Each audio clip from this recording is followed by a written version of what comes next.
think that Chad Dawson is a hell of a fighter. We tried to come down. Maybe it wasn't the right timing. But Andre Ward, I watched that fight, and intently, I didn't say very much watching it, but I have a lot of respect for Andre Ward, and I told him that in the ring. He's a hell of a fighter. Dan, you should be proud of him. We are, Gary, and we're proud of you too. It was a very good co-promotion. You did a hell of a job. You know, are you going to listen to me, Gary? You're looking over there. Someone's hugging someone, and you're looking over there. Well, it was a real cute girl. You want to see that over there? My wife's home, and I saw a real cute girl. Okay. But you did get a victory, so I don't feel that bad, because I'd have liked to have gotten them both. But believe me, during that fight with Chad, he looked formidable every second of that fight, even when Andre was in control of it, because he is big and strong and very talented. You know? Sure. Anyway, here he is right now. I want to bring him up to the podium. The WBA, WBC, Ring Magazine, silver belt champion, also Andre S.O.G. Ward. Any more belts,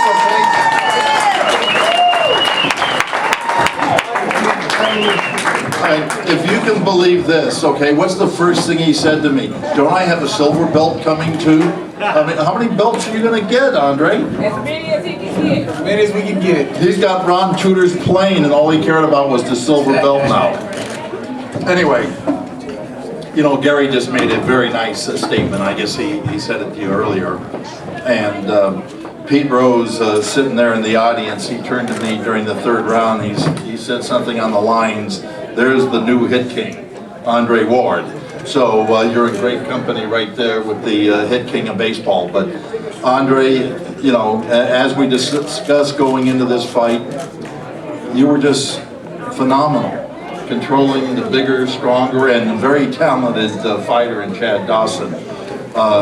Anyway, I'm going to turn it over to you. Congratulations. We're very proud of you. Thank you, Dan. And I just want to ask Virgil one thing. How much of Andre Ward have we seen at this particular point in his career? I think we're at 85%. 85? Okay, I like that. Get to work. Go ahead, Andre Ward.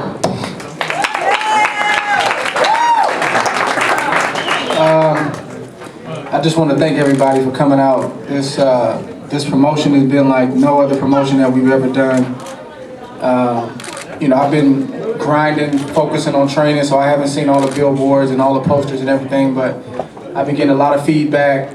The weigh-in yesterday was unbelievable. I've never been at a weigh-in in my hometown like that. I mean, it looked like a mega fight. Like, it was a ton of media. It was packed.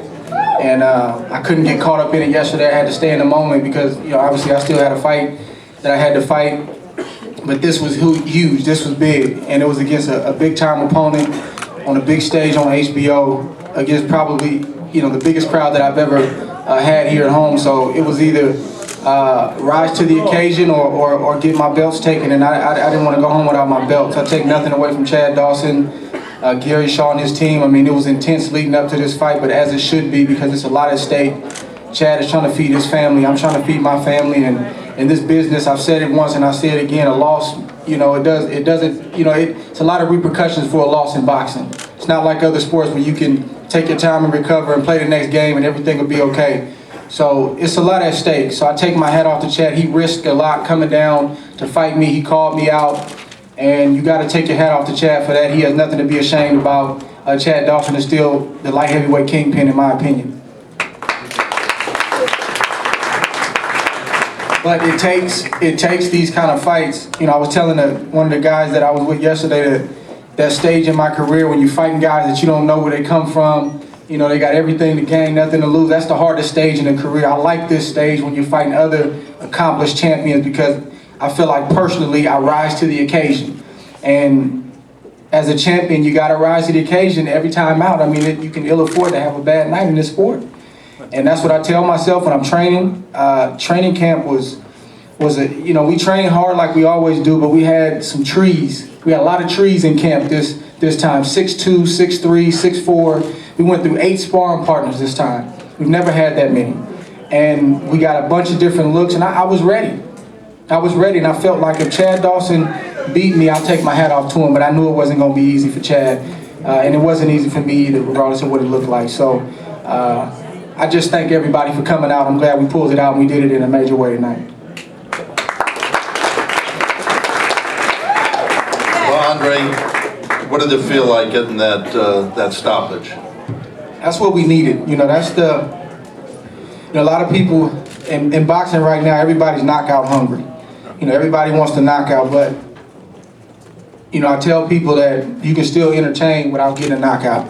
You can still be entertaining the people without knocking somebody out. But a knockout is always great, and that's the last piece of the puzzle in my game that I want to keep working on. And it's not really something you can teach. It's all instincts. Where you buzz a guy, you hurt a guy, you wobble a guy, you drop a guy, and you just know how to get him out of there. That's the last piece of the puzzle, and this is the first step toward that tonight against a guy that is a top of the line opponent. He was bigger than me. I think he came in at 185 tonight. I came in at 175. He was longer reach. He had the height on me, but I told you guys leading up to this fight, it's not about size. It's a science. It's about knowing how to do what you do. And just like Carl Froch and a lot of other people, I don't know, maybe I just look like this, but he said that he underestimated my speed, he underestimated my physical strength. And he got in there and he saw that it was a lot different than what he anticipated. And that's what's part of what brought me through tonight. What questions do you guys have? Yes, Kevin. Congratulations, Andre.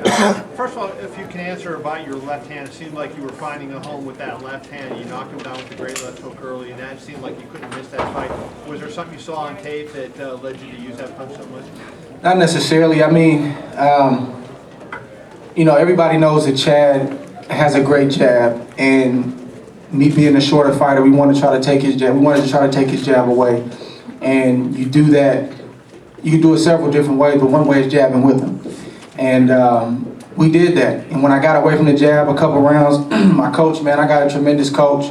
After I knocked him down the first time as a young fighter, you want to go right back and knock him down with the same punch you just knocked him down with. But he said, forget about that. Get back on your jab. Keep boxing. He'll run into something again. And I did that. And then he ran into the last combination that eventually stopped him. And then you say that, he had a great jab, and he only landed 7 jabs in the entire fight. So would that be like the best thing that you did in the fight? And you gave his jab almost totally? Well, for whatever reason, he wasn't using his jab as much as he normally does. And I don't know if that was just my positioning because my head was off center. I wasn't right in front of him. I was either here or I was here. I wasn't right in front of him. So I don't know why he didn't throw the jab like he normally does. But I just tried to match him jab for jab and even out jab him, even though he had the longer arms. And we did that. And that, I don't know if it's the best thing that I did tonight, but that was definitely something that led to the knockout. Andre, wouldn't you say that you landing those left hooks that knocked him down was a big reason in negating the jab, being that he was getting hit hard back in return? I don't understand the question.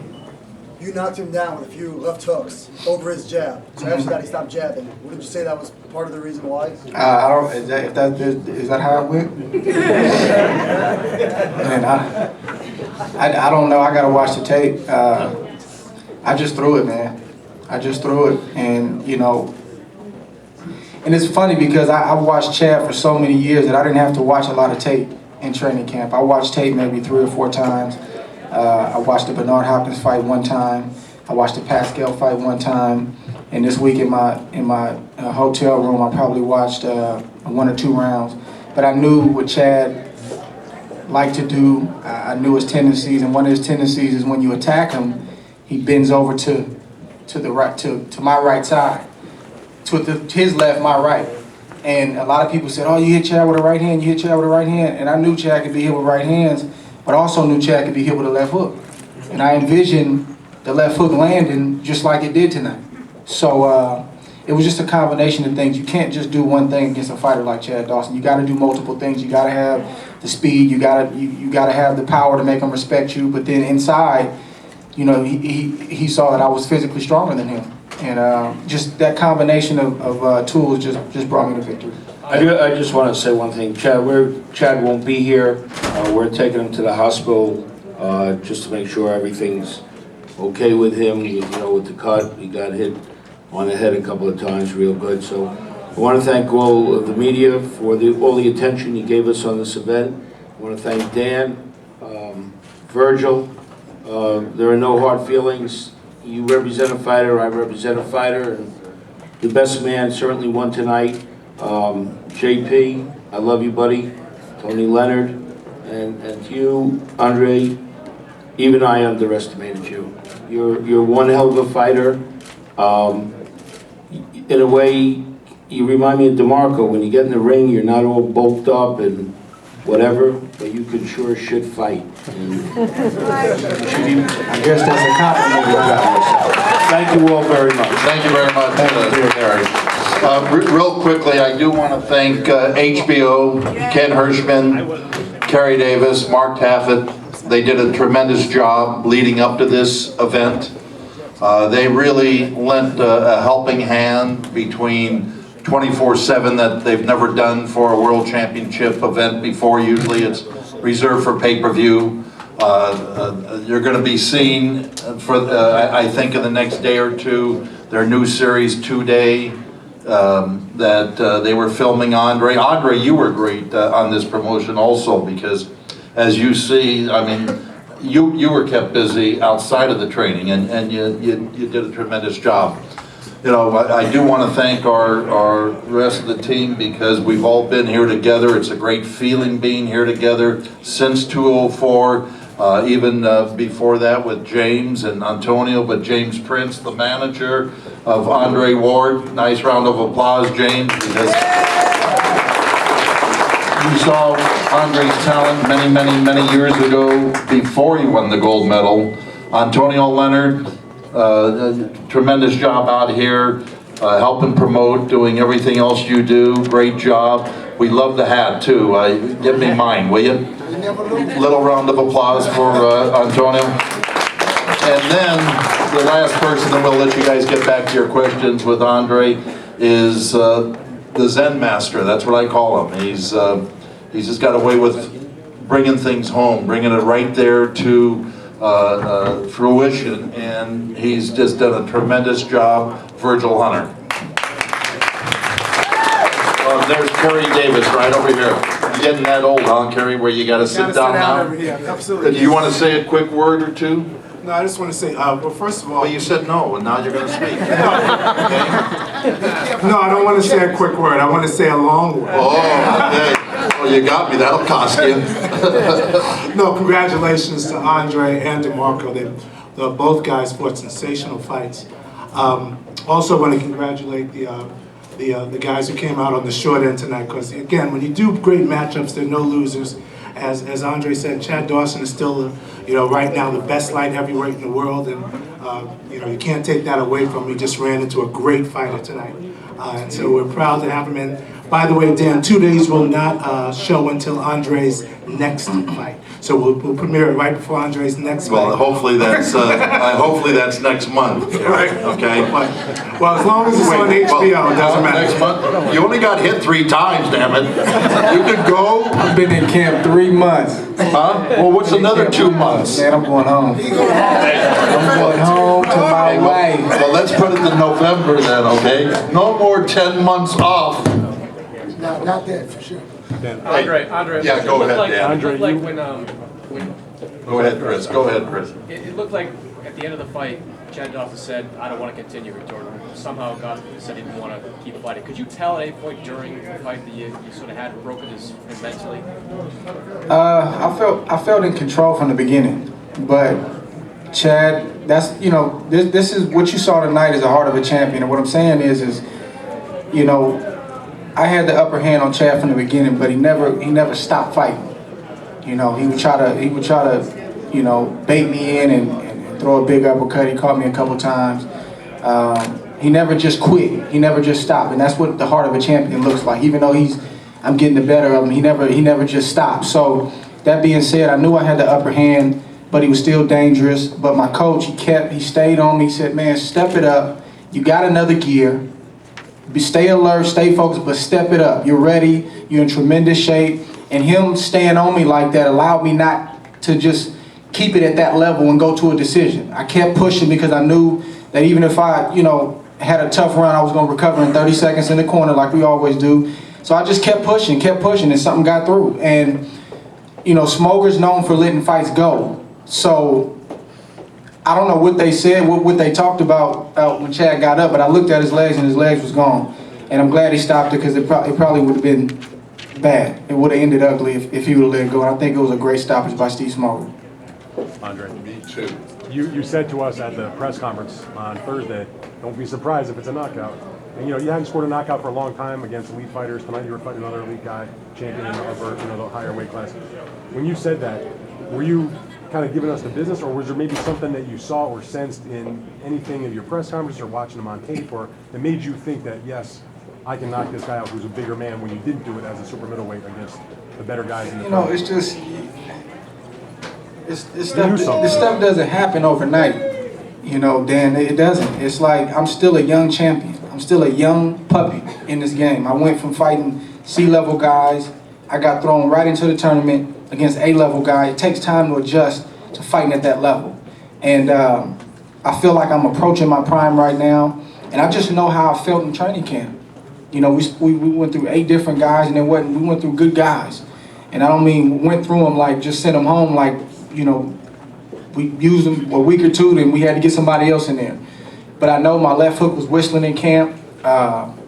Every day it felt like that. I felt strong, and I knew the tendencies that Chad had to bend over to one side, the kind of punches he gets hit with. And everything that happened tonight, I envisioned it happen like that, and that's why I said what I said. So let me ask you one other thing then, and Virgil, maybe you could address this too. You said the one thing that lacked in your game was your finishing ability. You said now that that's coming around. What in the world is left in your game? Because to me, there's no weakness right now, because if you're stopping guys and you're doing what you do, there are no weaknesses. Do you see any in yourself and Virgil? I live very dense today. I know he finds something. I wish you knew what it was. Quite briefly, before I speak, I do want to acknowledge another great light heavyweight champion in the back, Tavares Cloud, who's the light heavyweight champion of the world.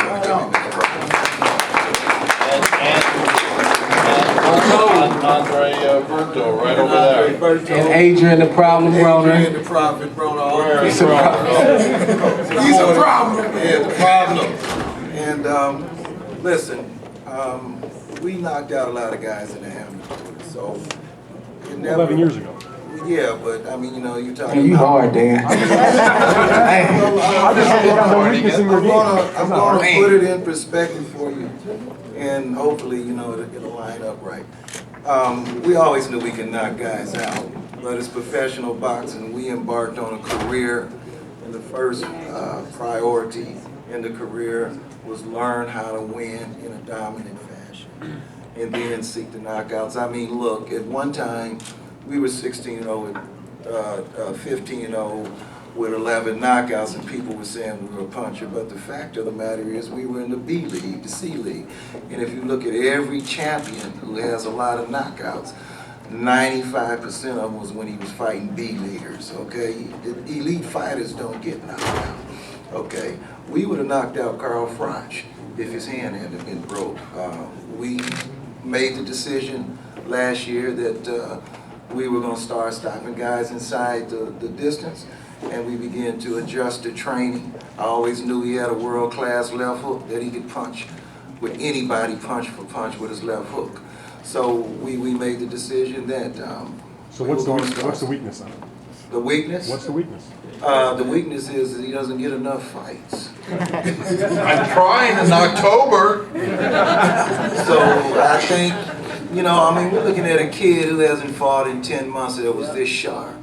You know, I dread that if he's getting every 4 months and gets into that rhythm like the greats, Ray Robinson and people like that, where he gets into that real fight condition and fight mode, that's when you're going to see the other level.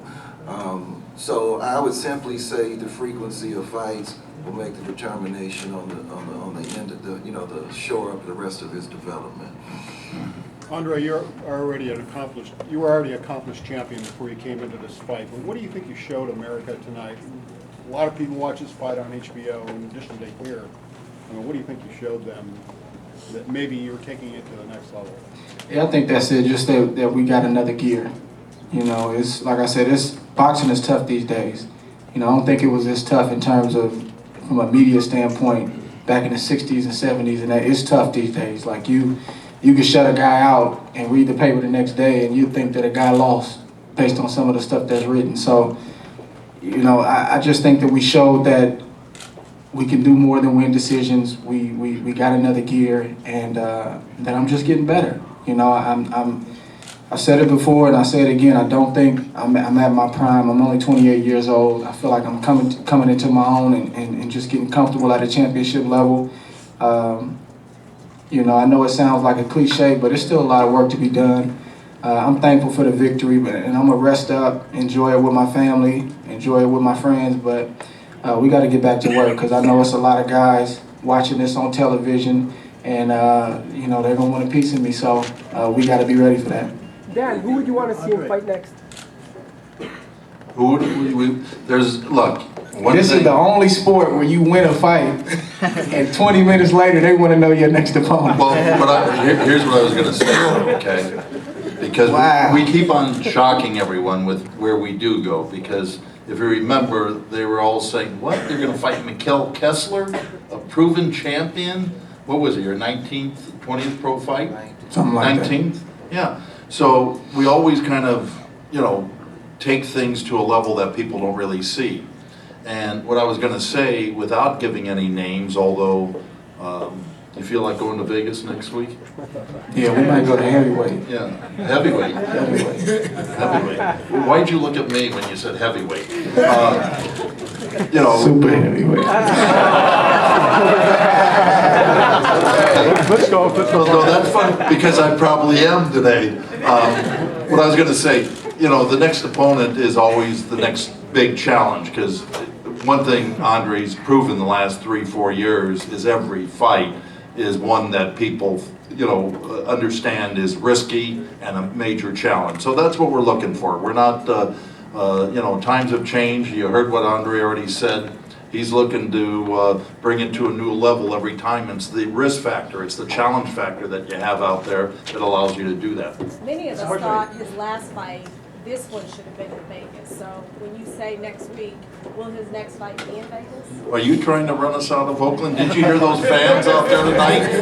He's ready for the next level. Like, Yeah, well, yeah, but you know, with Vegas, which you know, thanks. Now you just got Andre going on this. He's been winning. You want to go to Vegas your next fight, or should we? I think based on the buzz we had this week, we brought Vegas excitement to Oakland. Yeah. That's what I think. Hey, you guys, the media, Vegas or Oakland? Oh, look, the media. Okay, good. We're gonna go to you guys for the site feed. Yes. With the third round knockdown, it came towards the end of the round, and you dropped him really early in the fourth, and it seemed like you were intent to try and stop him then.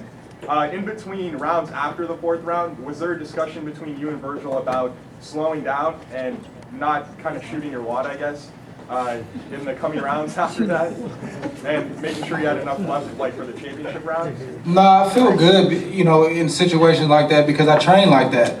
I really honestly train like that. So, you know, I know that if I go out there and we have a tough round, or I throw 80 punches, 100 punches, and I go back, I can be dead tired going back to the corner. I know I'm going to recover because we train like that. So, just being smart in that situation. It wasn't necessarily a conversation about not shooting my wad. He never brought that up one time. It was just be smart. You know, be sharp, be smart, even in the midst of trying to get him out of there. Don't look to get him out of there. Get back on your jab, and that's something young fighters got to remember. When you get a guy hurt, you want to just throw caution to the wind, and if a dude is out on his feet, then yeah. But if Chad was buzzed, but he was still cognizant of what was going on. He was still looking for a shot, trying to roll. So I still got to be smart. So that's all the conversation was about. Well, it's been a while since you've been in that situation. It's been a couple years since you've even dropped a guy.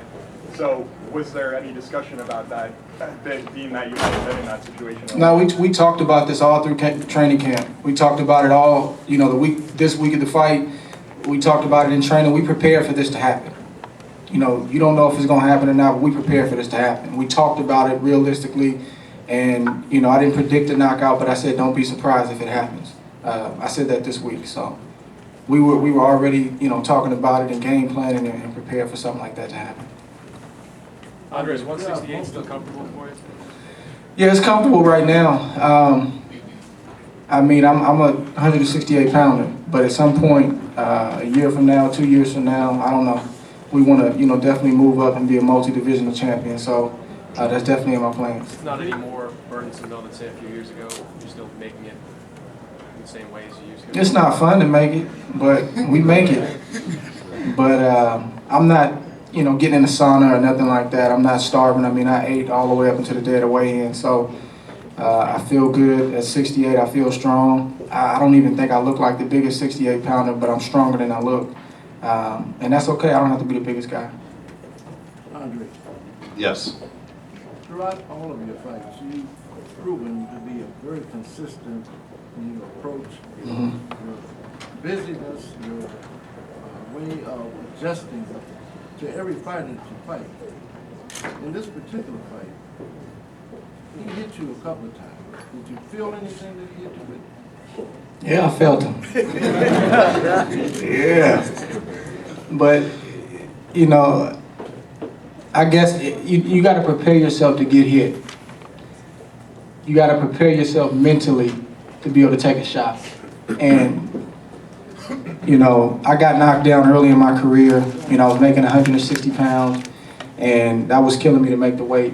And I got dropped, and I got up, and I told myself that if it's up to me, that's never gonna happen again. So a lot of taking punches has to do with a mindset and how you go into a fight. It's just like when I fought Miranda, who was a big puncher. Verge told me months leading up to the fight, make your mind up that no matter what he hits you with, it's not gonna be enough. And that's just what you tell yourself. So I expected Chad to get something in tonight. And he got a few in, and I took him well and came right back. That's just the name of the game. So. At what point did you say that you were hurting him? I felt like I was hurting him throughout the fight, But he's a wily fighter. He's a wily veteran, so he's slick. So even though he was buzzed, he's still getting out the way and ducking and making it hard for you to hit him. So I had to make adjustments, even though I was hurting him. And I tried to be disciplined to keep going to the body, and work my. Even when I hurt him, I think the second time, I wanted to go to the head to catch him with a big shot, but I stayed downstairs and then tried to work my way back up. And I knew I was hurting him, but I just had to get the right shot in, and we got that combination in toward the end of the fight.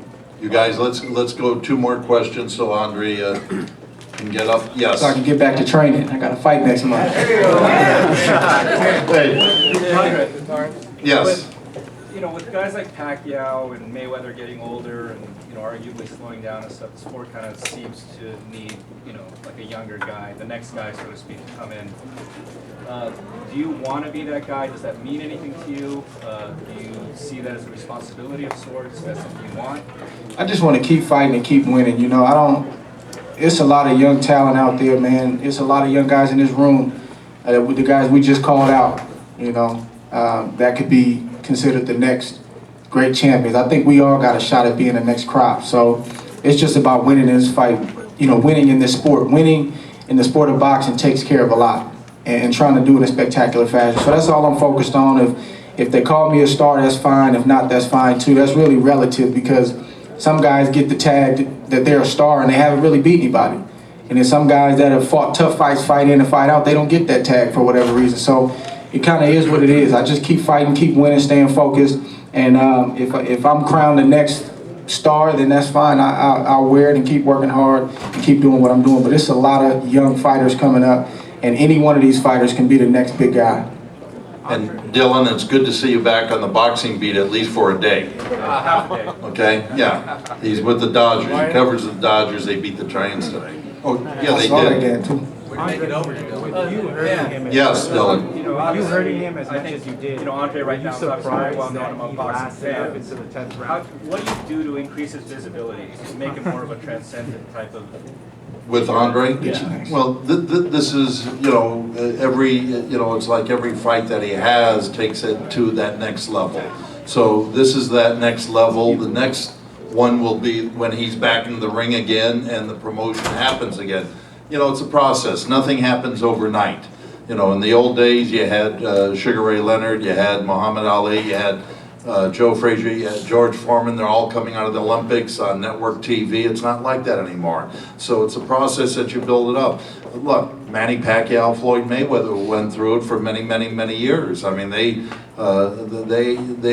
weren't what they are today just right out of the box. It took them 8-9 years to get to the spot that they eventually hit. So, you know, we're making major progress. Tonight was a big, I think, calling card to say we're at that next level. Now we're going to get to the next one. You had a question? With you hurting him as much as you did throughout the fight, were you surprised that he lasted up until the 10th round? Not really, not really. I had a lot of respect for Chad going into this fight. You got to understand who Chad Dawson is. The guy is a really, really good fighter. He's borderline great, you know, based on the guys that he beat and the way he beat them. So, no, I wasn't surprised, and it's a good learning experience for me just to stay patient, you know, understand that I got 12 rounds. I may have to do it in the first round and may not get him out into the 10th. That's just the way it rolls sometimes because he's just not going to stand there and let me hit him. He's slick, he's ducking, he's dodging, he's holding, he's trying to, you know, last. So it was good for me to go through that. One more question, okay, Kev? Question for Verge. You know, when you rate Andre's skills compared to other fighters, you know, I think of Mayweather as one of the most skilled fighters in the world. How do you think Andre's skills exceed Mayweather, comparable to Mayweather? Well, you know, the facts of it is that in connect against percentage and connect, the facts are that the connect percentage against Andre and his connect percentage against his opponent, he's second to Floyd Mayweather, and I think everybody else is pretty much distant from that. So I think that sort of speaks for itself. But look, it's like Andre said, we respect boxing champions, and there's a lot of champions in this room, there's a lot of champions out there. And certainly, in my mind, I can't say, I don't want to say, oh, he's better than Floyd Mayweather right now. No, let's keep growing. And when it's all said and done, let's let everybody put you in your proper place. And then that would be the most accurate. And then it'll give me an opportunity to agree. You guys, I want to thank... I gotta say one thing real quick before we stop. Dan Raphael put my purse on Twitter. You're kidding me, your Gucci purse? I can't confirm or deny what he put on Twitter. So I'm gonna just put that out there. Yeah, I can't confirm it, I can't deny it. I do it with everything. But man. Well, because Rayfield knows how to do all that stuff. I want to thank all the media, you know, between the Oakland Tribune and San Francisco Chronicle, they were great. Mark, it's great to have you in town from LA, all you guys that came in. We really appreciate it, but we're on a roll. We're going to keep it going, and we're going to keep on going to that next level for you guys. Thank you all again. Thank you very much. After party at Jamie's Sicily's. After parties at Sicily's, Jamie. He rose as the MC.